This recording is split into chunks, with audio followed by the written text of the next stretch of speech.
Hey everybody, English has kind of complex pronunciation, so today I would like to talk about two things that can help you improve your pronunciation and also improve your listening skills. So the two things we'll look at are strong forms and weak forms. I already started talking about this a little bit in my video where I gave some tips about how to sound more like a native speaker, so if you haven't watched that video, please go check that out. And today I just want to go into a little bit more detail, give some more examples about these strong and weak forms. But before we look at actual examples, let's talk about why we even have strong and weak forms. So starting with strong forms, these are words that have more emphasis. They have more weight in the sentence, so we want to make sure that they are very clear. We want to make sure that you hear them. On the other hand, we have weak forms. These weak forms are probably words that are not so important in the sentence, so we don't really care if you hear them very clearly, and we just go through it very, very fast. So in that video where I talked about how to sound more like a native speaker, I already talked about the words the, to, and of. So let's look at some more examples today. Let's look at the word an. The strong form is an, and the weak form is in. Here's an example.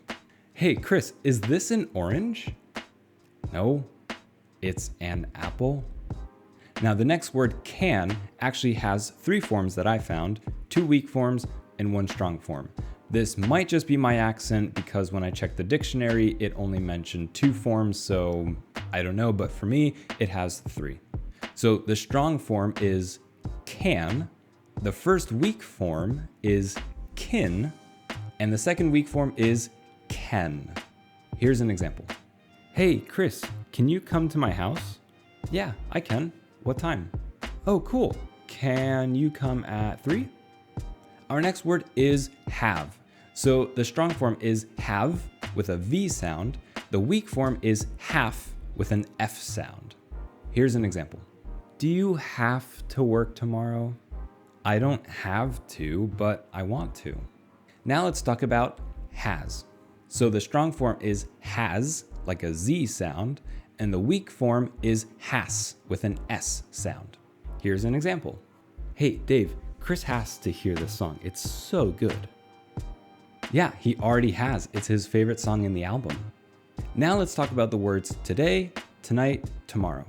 They all begin with the word to, so they follow the same pattern as to, where the strong form is to and the weak form is ta.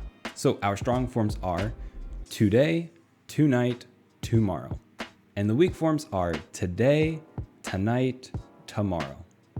Here's an example. Hey, Dave, do you want to get food today, tonight, or tomorrow? Let's see. Today, no, I can't. Tonight, I can't. Tomorrow, yeah, I can. So our final word for today is wanted. So the strong form is wanted, where we hear every letter, and the weak form is wanted. So we don't really hear the T, and the E sounds more like an I. Here's an example. Hey, Chris, did you buy what you wanted? Not what I wanted, but look, I found a great book. So really, there are endless amounts of words that we can look at for strong and weak forms, and there's too many to talk about in one video, so I hope that this was enough for you today. If you guys have any more questions about strong and weak forms, obviously you can let me know down in the comments. I love hearing from you guys. If you found this video helpful, give it a like, consider subscribing for more English content like this.